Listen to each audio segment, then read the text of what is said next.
उपस्थित परम सौभाग्यशाली भगवत रस रसिक जिज्ञासु पुत्र,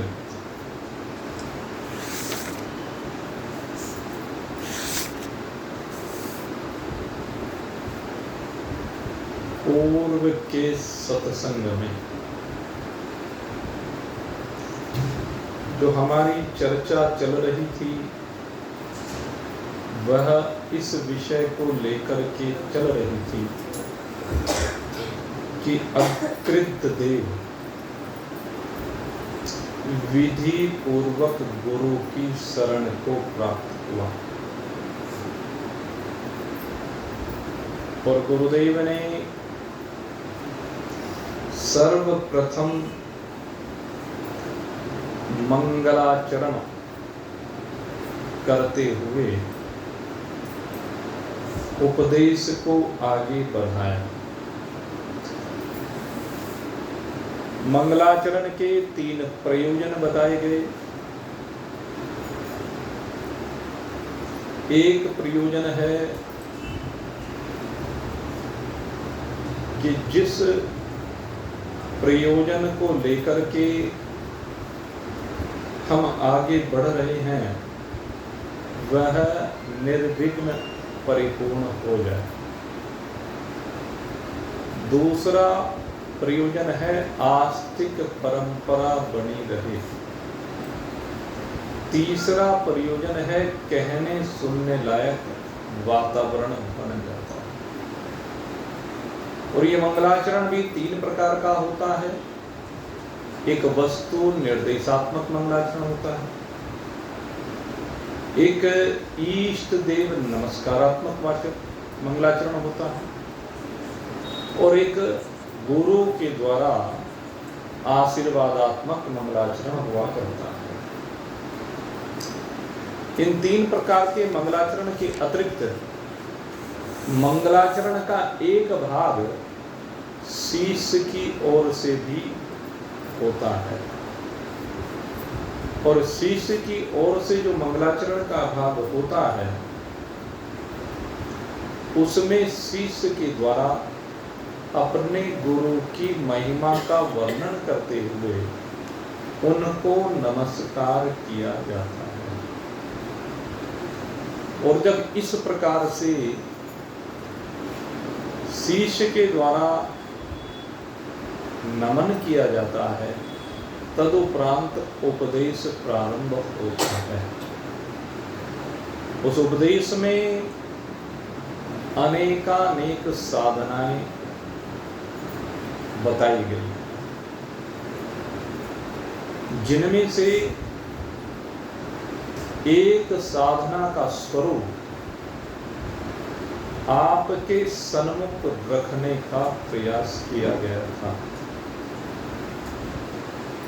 और जिसने भी उस साधना को प्रारंभ किया होगा हो सकता है प्रारंभ में कुछ विक्षेप सामने आए हों। उन विक्षेपों में विशेष रूप से एक तो मानसिक जो अहम ग्रह उपासना आपको करने के लिए कही गई थी हो सकता है वह वाचिक या उपांशों में परिवर्तित हो गई हो। कोई बात नहीं, उसमें कोई हानि नहीं है, लेकिन धीरे धीरे अभ्यास के द्वारा उसे मानसिक पर ही लाना पड़ेगा। क्योंकि वाचिक या उपांशु में क्या होता है कि फिर मन अन्यत्र भ्रमण करने लग जाता है और जब मन अन्यत्र भ्रमण करता है तो फिर तो वो वाचिक और उपांशु जो होता है वो सीमित दायरे में रह जाता है। जो प्रयोजन है उस प्रयोजन की सिद्धि नहीं हो पाती है। इसलिए ये आवश्यक है कि ये मानसिक ही हो। और इसका कारण सबसे बड़ा ये है कि मानसिक होने पर हमने जो आपको मौन का संदेश दिया था, वह मौन तभी संभव है जब न कानों से कुछ सुना जा रहा हो और न ही वाणी से बोला जा रहा हो। मन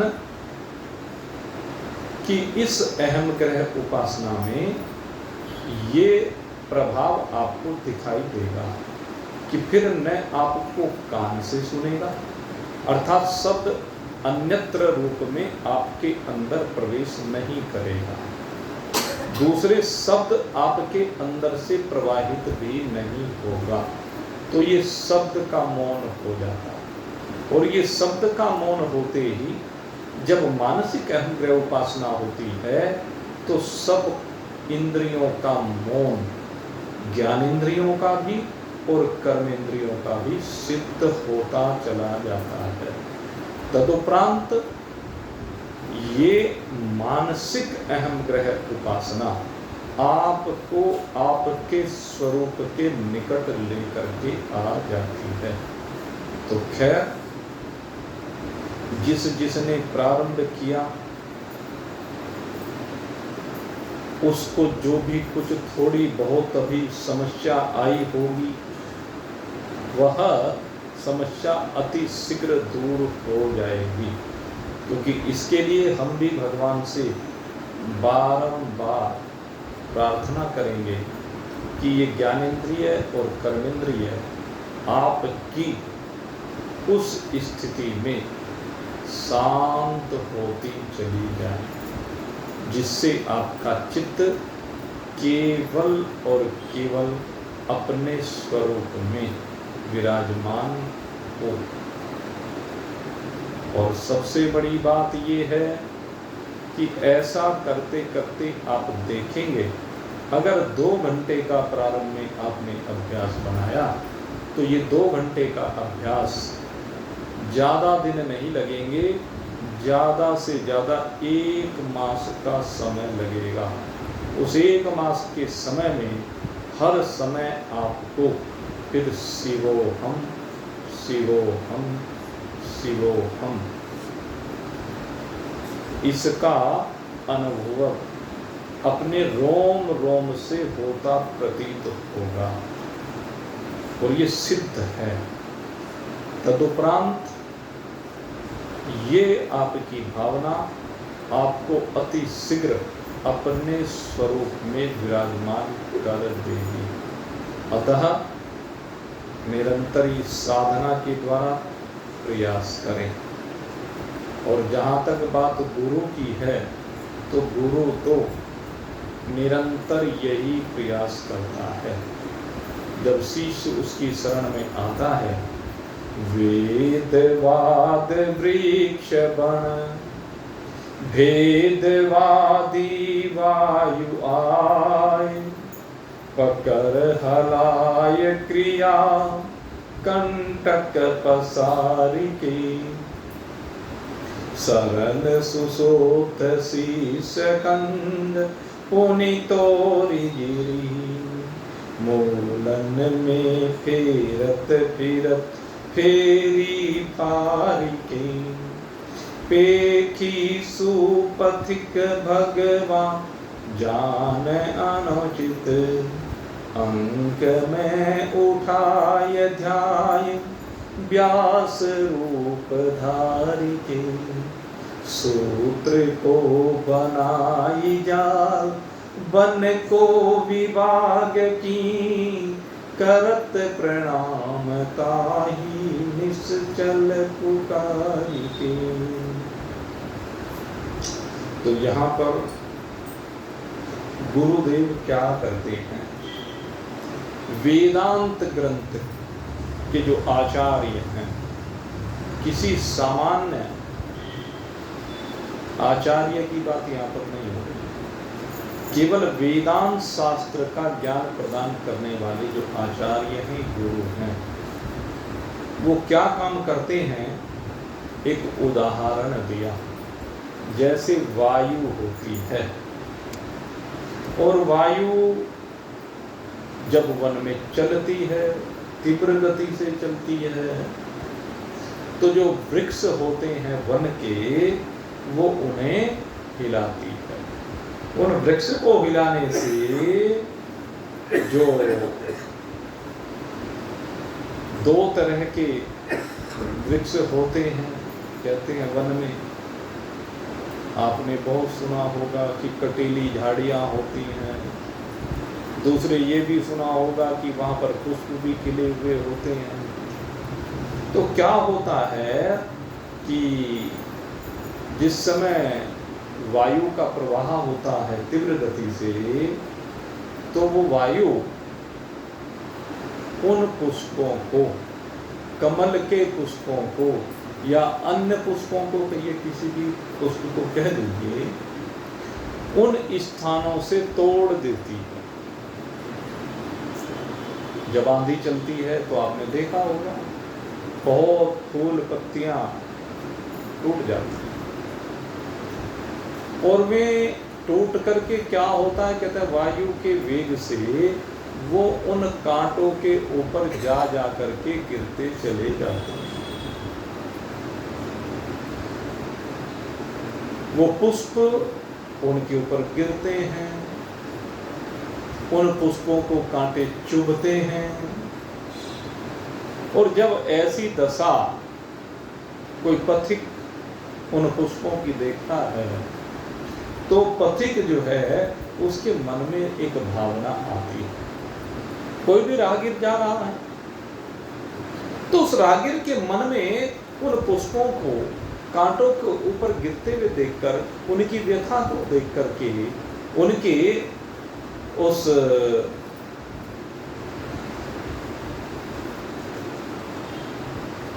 प्रकार से गिरने को देख करके वो सोचता है कि इन पुष्पों के योग्य ये स्थान नहीं है, ये स्थान इनके योग्य तो है नहीं, पुष्प कंटकों पर गिरने के लिए नहीं बने हैं, बल्कि ये पुष्प तो किसी अच्छी जगह पर रखे जाने चाहिए, पुष्पों का स्थान तो उत्तम होना चाहिए, श्रेष्ठ होना चाहिए।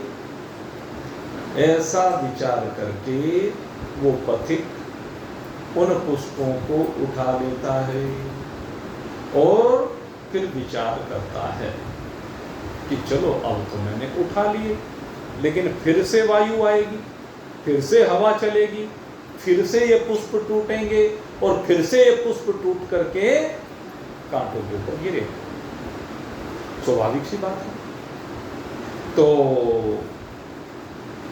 जब ये पुष्प फिर गिरेंगे फिर यही स्थिति होगी, तो उसका मन करता है कि मैं कुछ परमानेंट उपाय करूं जिससे ये पुष्प गिरेंगे तो जरूर वायु के झोंकों से टूट करके, जब वायु के झोंकों से टूट करके ये पुष्प गिरेंगे तो मुझे इन्हें बचाने का कुछ उपाय करना चाहिए। तो पथिक ये विचार करता है और विचार करके क्या काम करता है कि जो पुष्पों के वृक्ष हैं, पुष्पों के जो वृक्ष हैं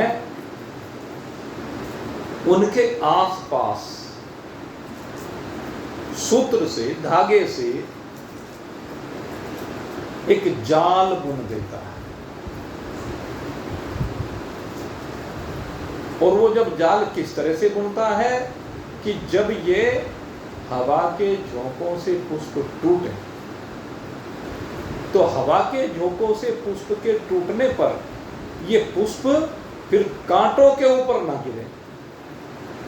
ये जाल जो बांधा है ये इनकी सुरक्षा करे, तो वो ऐसा उपाय करके वहां पर एक जाल बना देता है और उससे फिर में पुष्प कांटों में जाकर के नहीं गिरते। तो ये तो बात हुई दृष्टांत की, ये तो एक उदाहरण दिया गया। अब कहते हैं ऐसे ही, अब यहां पर गुरु की भूमिका कह रहे हैं कहते हैं वायु क्या है? वायु जिससे ये पुष्प, वृक्ष के पुष्प टूट टूट करके गिरते हैं, ये वायु क्या है? कहते हैं ये वायु है भेदवादी आचार्य। भेदवादी आचार्य माने जो एक ब्रह्म ज्ञान का उपदेश ना दे करके अपने शिष्यों को संसार में भटकाए रखते हैं। सकाम कर्म योग में भटकाए रखें, विभिन्न प्रकार की पूजा पाठ की विधियों में, व्रत उपवास इत्यादि में, इनमें जो भरमा करके रखते हैं, भटका करके रखते हैं, इसको भटकाना था। संसार में भांति भांति के कर्मों में जोड़े रखते हैं।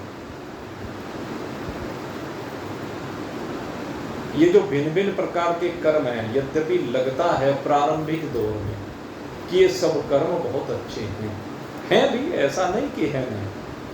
प्रारंभिक दौर में जब कोई साधक की साधना प्रारंभ होती है तो उस समय तो ये सब चीजें ठीक है, अच्छी हैं, लेकिन जो केवल इन्हीं में फंसा रह जाता, इनसे ऊपर उठता नहीं, बस सारी जिंदगी इन्हीं में फंसा रहता है। अब इन्हीं में फंसे रहने के लिए तो आया नहीं, क्योंकि इनसे मुक्ति नहीं होती। ये जीव जो यहां पर आया है, इसके आने का जो प्रयोजन है वो क्या है कि आवागमन से छुट्टी हो जाए, दुखों से मुक्ति हो जाए। वो यहां पर दुखों से मुक्ति के लिए आया है। अब इन कर्मों से किसी की दुखों से मुक्ति आज तक हुई हो तो बता दो। किसी की भी इनसे दुखों से मुक्ति नहीं हो सकती। कुछ समय की शारीरिक अनुकूलता तो प्राप्त हो सकती है, लेकिन इनसे मुक्ति होने वाली नहीं है। किम ते गंगा सागर गमन व्रत परिपालन अथवा दान। कितने भी तीर्थ कर ले, जगह जगह जाकर के उपवास कर ले, स्नान कर ले, दान कर ले,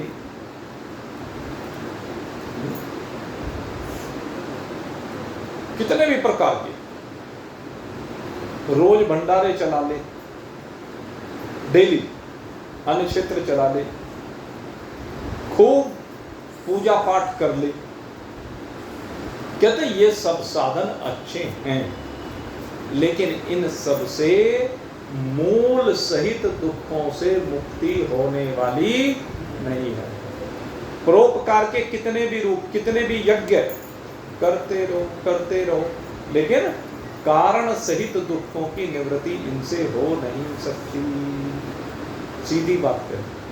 किम ते गंगा सागर गमन व्रत पाल। किम ते गंगा सागर गमनम व्रत परिपालनम अथवा दानम। ज्ञान विहीनम सर्वमतेन मुक्ति न भवति जन्म सतेन।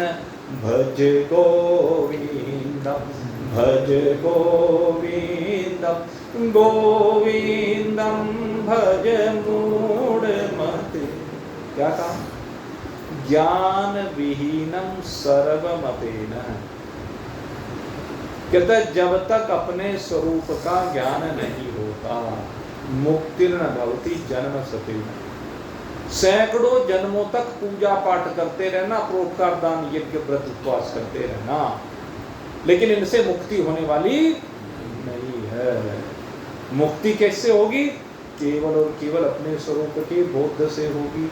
तो यही कह रहे हैं, जो आपको जीवन पर्यंत इन्हीं कर्मों में लगाए रखते हैं, इन्हीं में उलझाए रखते हैं, स्वर्ग के भोग दिखाए रखते हैं, स्वर्ग में जाओगे सुंदर सुंदर अप्सराएं बन जाओगे, सुंदर सुंदर देवता बन जाओगे, वहां पर नंदन वन मिलेगा, वहां पर बहुत से आभूषण मिलेंगे, बड़ी सुंदर हवेलियां मिलेंगी, सोने चांदी जड़े हुए होंगे, उनमें हीरे मोती लगे हुए होंगे, बड़ी सुंदर सुगंध वहां पर प्रवाहित हो रही होगी, सदा जवानी रहेगी, कभी बुढ़ापा आएगा नहीं, भूख प्यास आपको परेशान करेगी नहीं, जितनी उर्मियां हैं वो कोई होगी नहीं, सब प्रकार के वैभव सब कुछ होगा।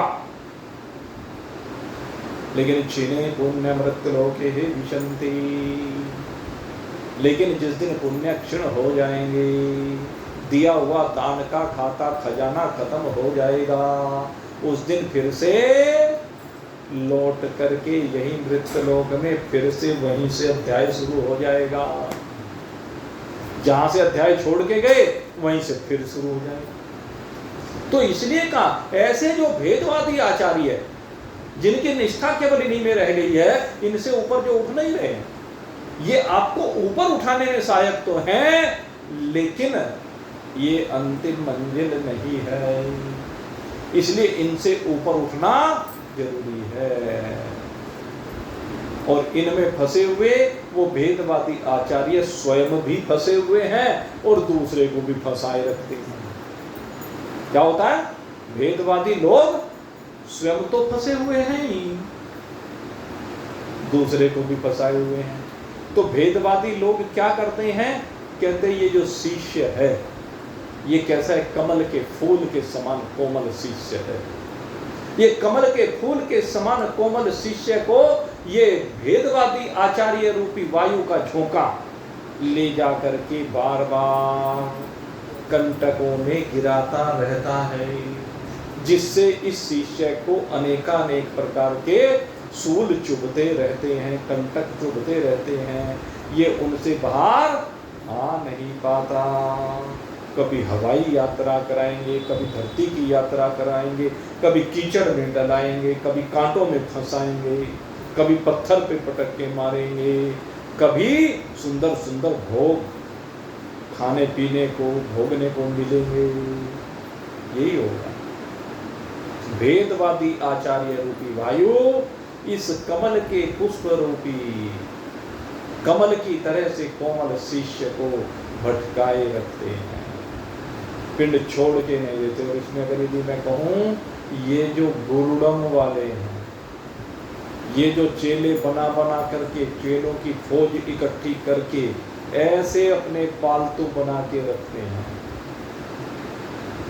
पटका गले में डाले रखते हैं, इनकी बात हो रही है, तो इनसे किसी भी प्रकार से मुक्ति होने वाली नहीं है।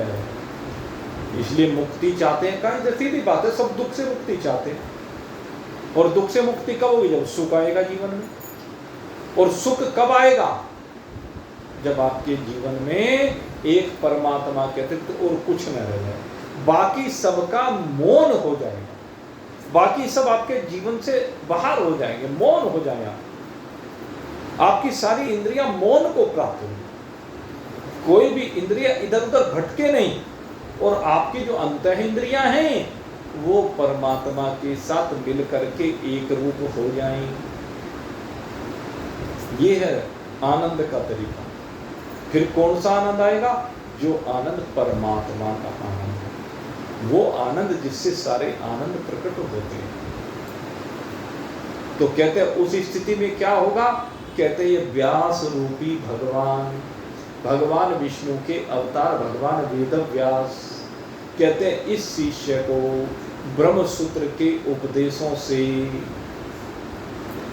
ब्रह्मसूत्र के उपदेशों के सहारे, ब्रह्मसूत्र के उपदेशों के माध्यम से इसके चारों ओर एक सुरक्षा का कवच बना देते हैं, सुरक्षा का जाल खड़ा कर देते हैं, जिससे ये ब्रह्मसूत्र, ये वेदांत सूत्र को धारण करने वाला शिष्य फिर से कंटकों में, कीचड़ में नहीं पड़ता है, उनमें नहीं फंसता है, दुखों की ओर जाता नहीं है। फिर इसको भी भेदवादी आचार्य भरमा नहीं सकते हैं। तो इसलिए कहा अपने चारों ओर ऐसे गुरु की शरण को प्राप्त हो जाओ जो आपके चारों ओर सुरक्षा का कवच बना सके। एक ऐसा जाल, कहें का जाल, वेदांत शास्त्र का जाल, वेदांत सूत्रों का जाल, ब्रह्म सूत्र का जाल चारों ओर आपके बीन दे, जिससे फिर आप कंटकों में न जा पाए, कंटकों से दूर रहें, कंटकों से बचकर के रहें। तो ये ऐसे आचार्य की शरण, ये अग्रित देव हुआ है। और जो ये आचार्य की शरण हुआ है, ऐसे आचार्य की शरण को प्राप्त होकर के अग्रित देव अब उन सद्गुरुदेव की सन्मुख अपनी जिज्ञासा को प्रकट करता है और प्रकट करते हुए 3 प्रश्न यहां पर करता है। 3 प्रश्न है और ये प्रश्न अग्रिद देव के ही नहीं, हम सबके। ये जो 3 प्रश्न हैं यही सबके मन में आते हैं। पहला प्रश्न क्या है? मैं कौन हूं?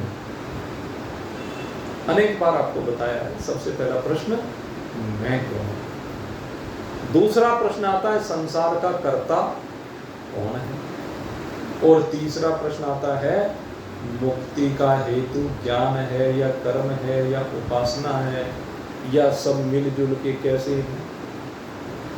तो ऐसा शिष्य के मन में भाव आता है और वो कहता है कोक शीस उदार मती गुरु की शरण जाई,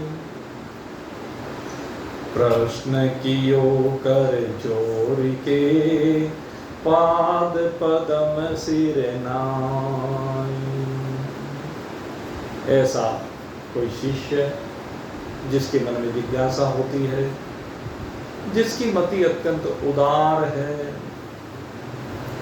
वो गुरु की शरण को जाता है और हाथ जोड़ के उनके चरणों में पाद पदम सिर नाय, चरण कमलों में शीश नवा करके उनसे प्रश्न पूछता है भो भगवन में कौन यह संस्कृति काते हो, हेतु मुक्ति को ज्ञानवा कर्म उपासन दो।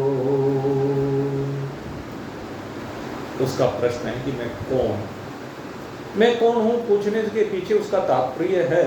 यहां पर तात्पर्य को बताया गया कि उसके मन में 2 बात होती है। पहली बात होती है कि मैं ये जो देह, स्थूल देह, सब इस स्थूल देह को ही मैं मानते हैं सामान्यतः, तो वो यही संशय रखता है कि मैं ये देह ही हूं या इस देह से भिन्न कुछ हूं। क्योंकि दोनों बातें हैं, या तो यह देह हूं या इस देह से भिन्न कुछ हूं। मैं मनुष्य हूं, ये मेरा शरीर है, ये मेरे को प्रतीत होता है, लेकिन देह से भिन्न भी कुछ और अलग भी कहा गया है। सो मैं जानना चाहता हूं इस देह को लेकर भी और दूसरी बात को लेकर भी इससे भी। मैं करता हूं, भोगता हूं या अक्रिया, 3 बातें करें। एक तो कर्ता, जो भी मन से, वाणी से, शरीर से कर्म होते हैं, और फिर समस्त इंद्रियों के माध्यम से भोग होते हैं। आदमी खाता है, सुनता है, देखता है, सुनता है, रस लेता है, चलता है, फिरता है, काम करता है, ग्रहण त्याग सारी क्रियाओं को ही करता है।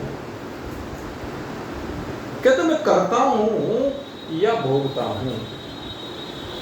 कष्टों को भी भोगता है और सुखों का भोगता भी है, अनुकूलता का भी भोगता है, प्रतिकूलता का भी भोगता है। ये लेकर मैं हूं क्या? करने वाला हूं, भरने वाला हूं, या इन दोनों से भिन्न अक्रिय हूं? न करने वाला हूं, न भोगने वाला हूं।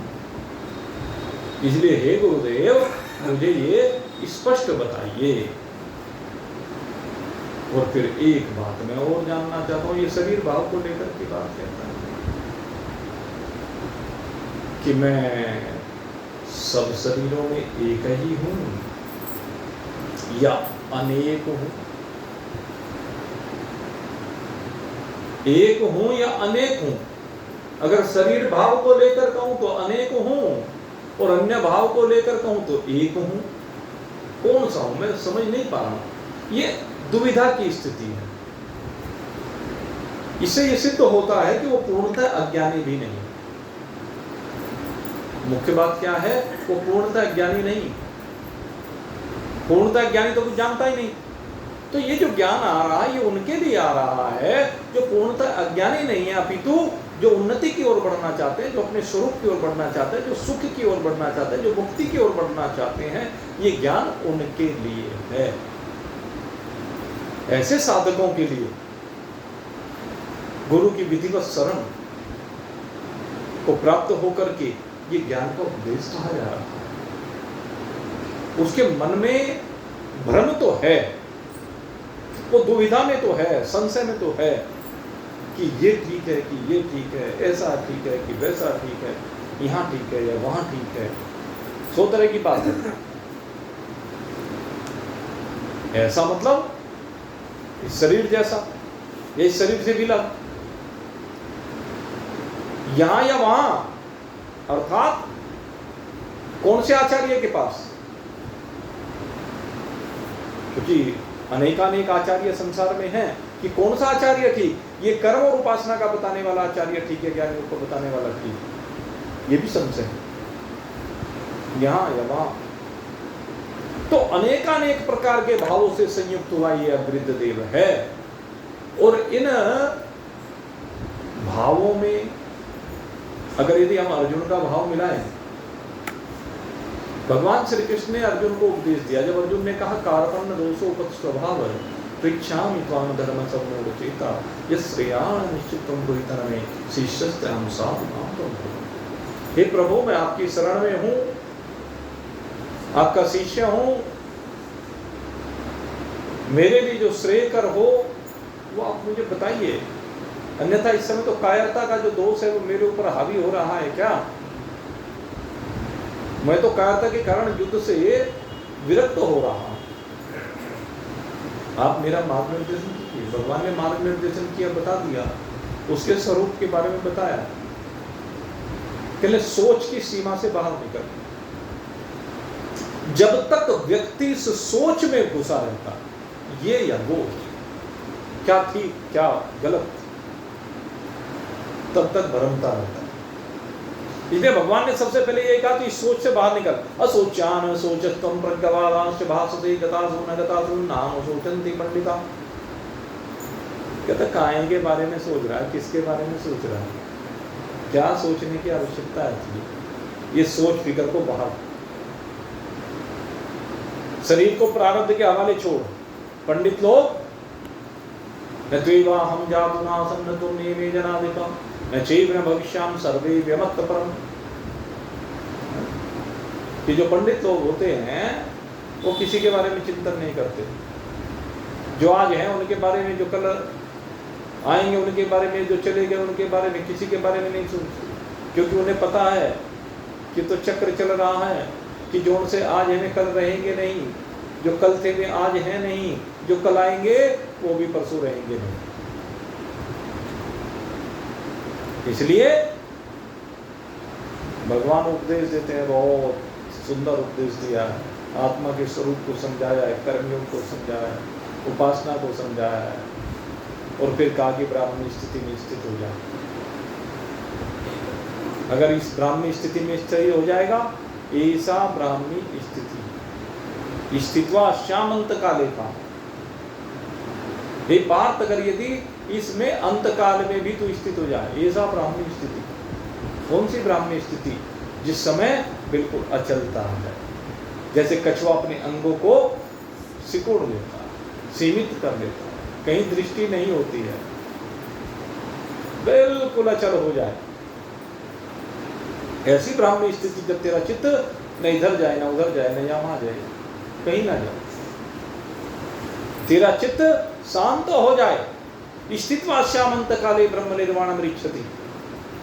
और कहते हैं यही नहीं, अगर यदि अंत काल में भी तू उसी स्थिति में स्थित हो जाए तो फिर इसी को ब्रह्म निर्वाण की स्थिति कही जाती है।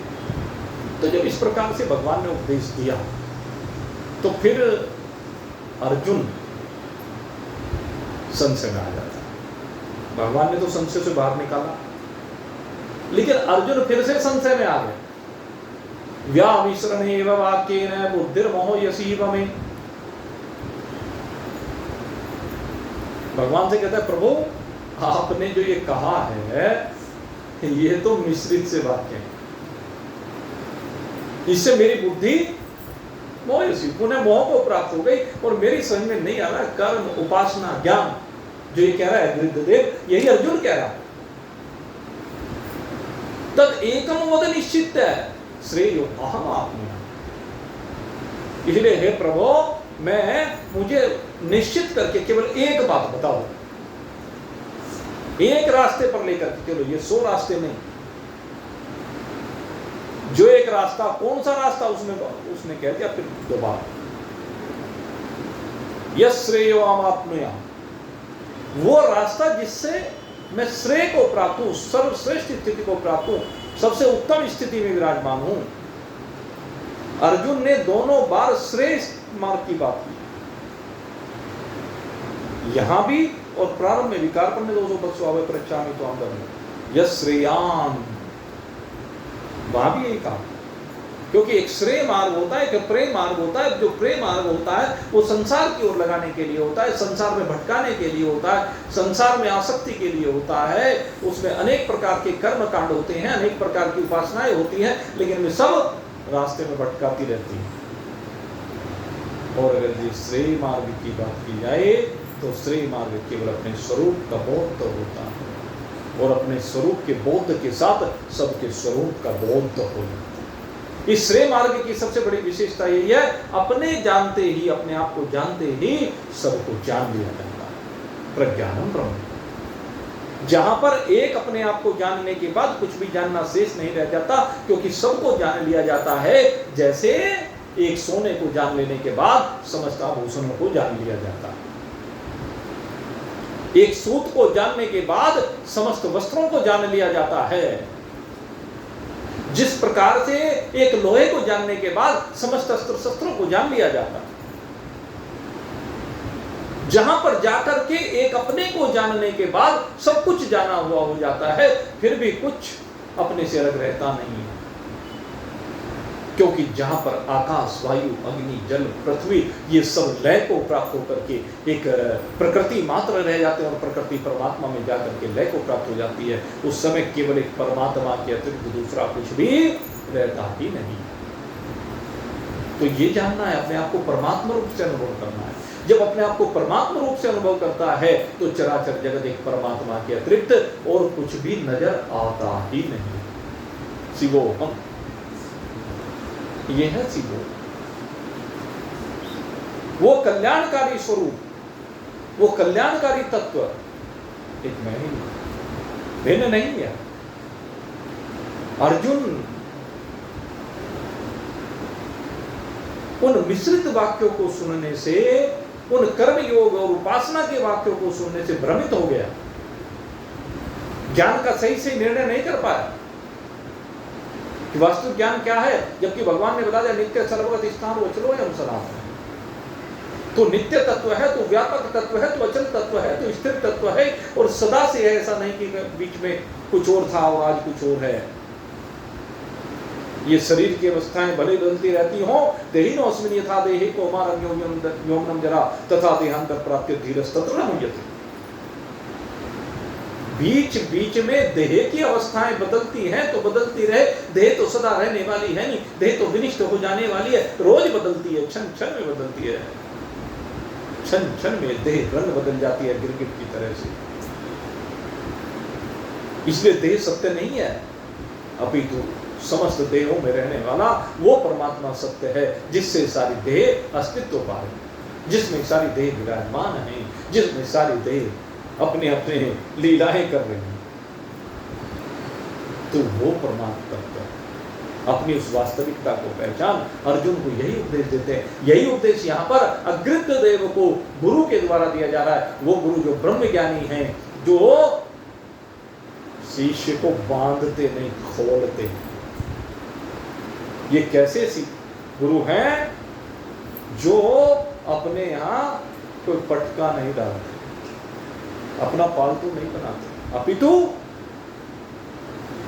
ब्रह्म बनाते, कोई बंधन नहीं। क्योंकि ज्ञान का उपदेश प्राप्त करने के बाद शिष्य में और गुरु में कोई भेद नहीं रह जाता। शिष्य का भी एक निश्चय हो जाता है जो गुरु का निश्चय है। गुरु कहता है अहम ब्रह्मास्मि, और शिष्य भी कहता है अहम ब्रह्मास्मि। गुरु भी अहम ब्रह्मास्मि भाव से संयुक्त होता है, शिष्य भी अहम ब्रह्मास्मि भाव से संयुक्त होता है।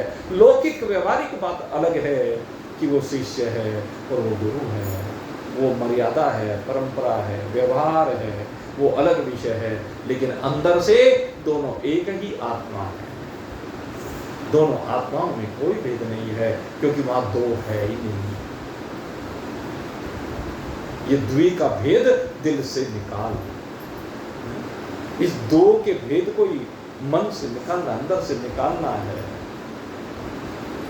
और जो दो के भेद को निकाल देता है, वो निर्भय होकर के अपनी अजरता, अमरता, अविनाशिता में परमात्मा के साथ एक रूप होकर के विराजमान होता है। तो इस प्रकार से ये दुविधा की स्थिति, ये संशय की स्थिति सबकी है। और जिस समय संशयों से बाहर निकल जाता है तो अहम ब्रह्मास्मि। जब तक संशयों में रहता है तो बंधा रहता है, बंधा होता है। और जब संशयों से बाहर हो जाता है तो ये केवल और केवल एक ही बात कहता है, अहम ब्रह्मास्मि शिवोहम। तो ये शिवोहम का भाव यही बात कह रहे हैं कि सब शरीरों में मैं एक हूं या अनेक हूं। ये प्रथम चीज का, प्रथम प्रश्न का अभिप्राय है कि मैं कौन हूं, ये जानना चाहता है। दूसरी बात, संसार के बारे में जानना चाहता है। ये संस्कृति यानी संसार, इसका कर्ता कौन है? अर्थात यहां पर ये जानना चाहता है, क्या इस संसार को बनाने वाला कोई है या ये अपने आप ही हो जाता है? दोनों बात है।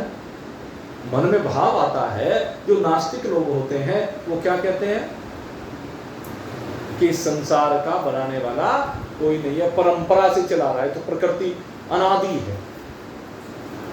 और जो ईश्वरवादी हैं वो क्या कहते हैं कि संसार को बनाने वाला ईश्वर है, ईश्वर से ही ये सारा संसार प्रकट होता है। जो ऐसा मानते हैं उनको आस्तिक कहते हैं।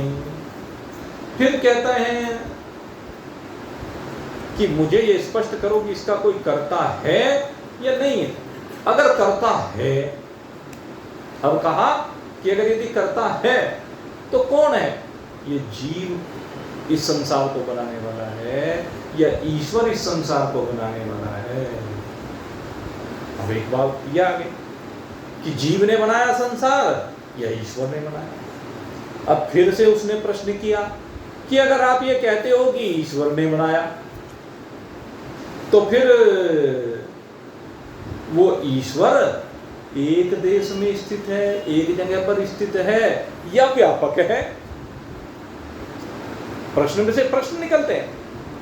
ईश्वर एक जगह पर स्थित है, किसी लोक विशेष में रहता है, स्थान विशेष में रहता है, समय विशेष पर रहता है, या सब देश में, सब काल में उसकी स्थिति क्या है?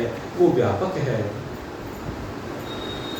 जैसे आकाश, व्यापक आकाश से जीव भिन्न है, क्या ईश्वर से जीव भिन्न है? अब जीव और ईश्वर की भिन्नता को कह रहे हैं। कहते जैसे पंचभूतों से जीव भिन्न है, आकाश से अलग है, वायु से अलग है, अग्नि से अलग है, जल से अलग है, पृथ्वी से अलग है जीव, तो क्या इसी प्रकार से ईश्वर और जीव भी दोनों भिन्न है, अथवा ईश्वर और जीव एक ही है? देखो कितने प्रश्न पूछता जा रहा है, प्रश्न में से प्रश्न निकाल रहा है, अपने सारे प्रश्न एक साथ रख रहा है। और तीसरी बात, अब तीसरी बात क्या है? उसका तीसरा प्रश्न था, कहते हैं जो मुक्ति कह रहे हैं, जिसे आप मुक्ति कहते हैं, उस मुक्ति का हेतु, उस मुक्ति का साधन क्या है? इस मुक्ति का साधन ज्ञान है, कर्मयोग है, या उपासना है, या मिश्रित है, कर्म हो और कर्म और उपासना दोनों मिलकर के हों, या ज्ञान और उपासना मिलकर हो, या कर्म और ज्ञान मिलकर के हो, क्योंकि तीन रास्ते कहे गए, एक कर्मयोग का रास्ता कहा गया, एक उपासना का रास्ता कहा गया, ज्ञान का रास्ता कहा गया।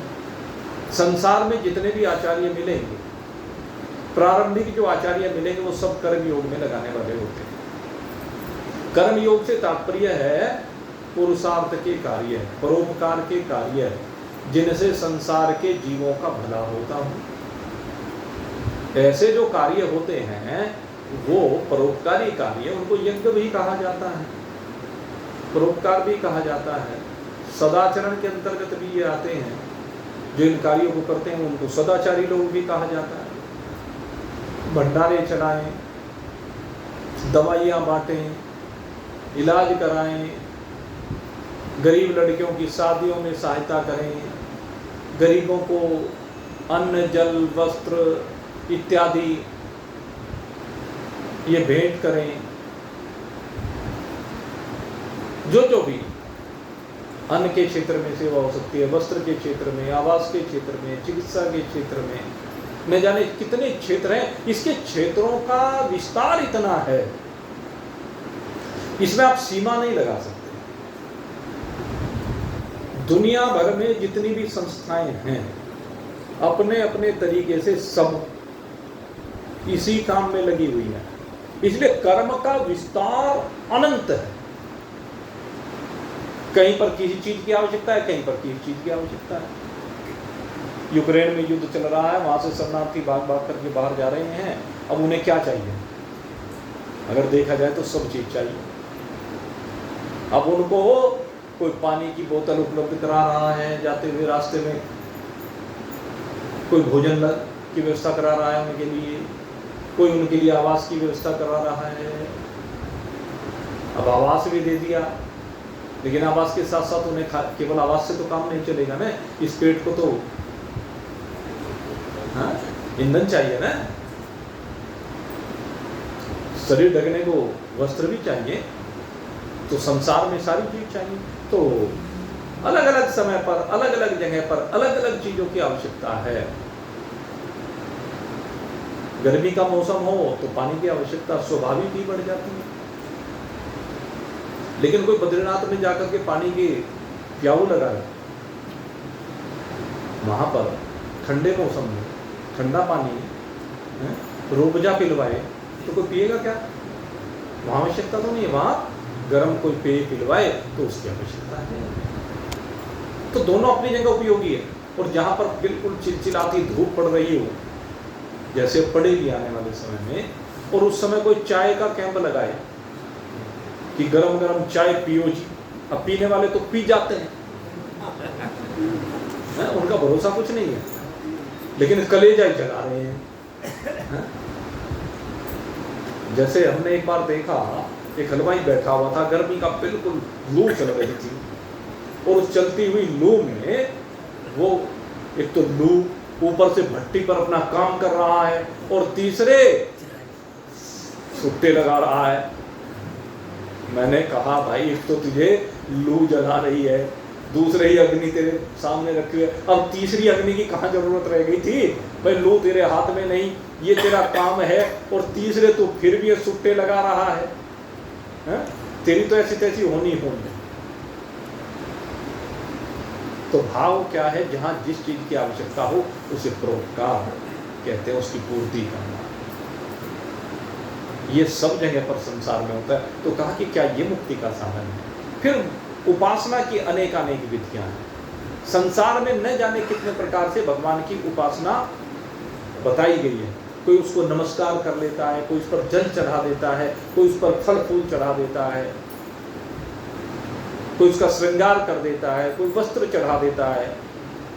जो जिसकी कल्पना होती है, जो जिसकी भावना होती है, जो अपने जिस इष्ट देव को मानता है, उसके अनुसार वो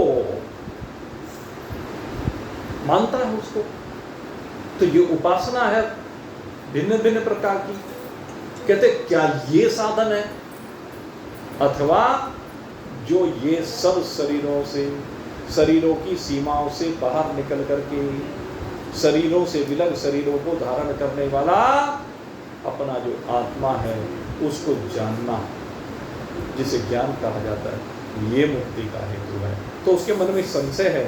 इन संशयों के संदर्भ में ही चर्चा इस ग्रंथ में आगे गुरुदेव कर रहे हैं। तो आज आपके सामने अग्रिध देव के ये तीनों प्रश्न, और ये तीनों प्रश्न किसी और के नहीं, हमारे और आपके प्रश्न हैं। ये प्रश्न रखे गए हैं, तो इन प्रश्नों का उत्तर दिया जाएगा परसों। कल का और अवकाश रहेगा, परसों फिर आपकी सेवा में हाजिर होंगे। और परसों के बाद फिर भाई मुजफ्फरनगर में 11 तारीख से श्रीमद् भागवत कथा बालाजी मंदिर में होगी। तो परसों को फिर मैं आगे के कार्यक्रम के बारे में बताऊंगा, कब फिर यहाँ पर सत्संग प्रारंभ हो। तो परसों और सत्संग होगा, परसों को मैं आगे का कार्यक्रम आपको निर्धारित करके बताऊंगा। वहाँ का कार्यक्रम तो 11 तारीख को प्रातः काल पहले कलश यात्रा है वहाँ पर 9 बजे से, और कलश यात्रा के बाद फिर शाम को 4 बजे से 7 बजे तक कथा रहेगी, प्रतिदिन 7 दिन के लिए। 18 तारीख को फिर एक वो बहुत बड़ा भंडारा कर रहे हैं। वैसे तो वहाँ पर भाई 16 तारीख को श्री हनुमंत लाल जी का जो प्रकटोत्सव है, वो बड़ा भारी उत्सव वहाँ पर मनाया जाता है। उसी उपलक्ष्य में ये कथा कराते हैं, तो वो भी होगा। खैर वो सब चीज़ें जो वहाँ जाएगा वो देखेगा। भागवत 7 दिन के लिए भागवत ही वो करा रहे हैं इस बार। तो उस भागवत में निमंत्रण है भाई, जो भी कोई आना चाहे, किसी का रिश्तेदार आना चाहे, मिलने जुलने वाले जो भी कोई आना चाहे, सबको खुला निमंत्रण है।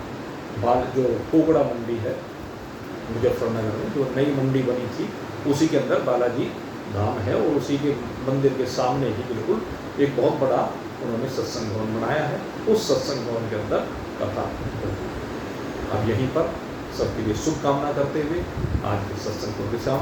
बोलिए सच्चिदानंद भगवान की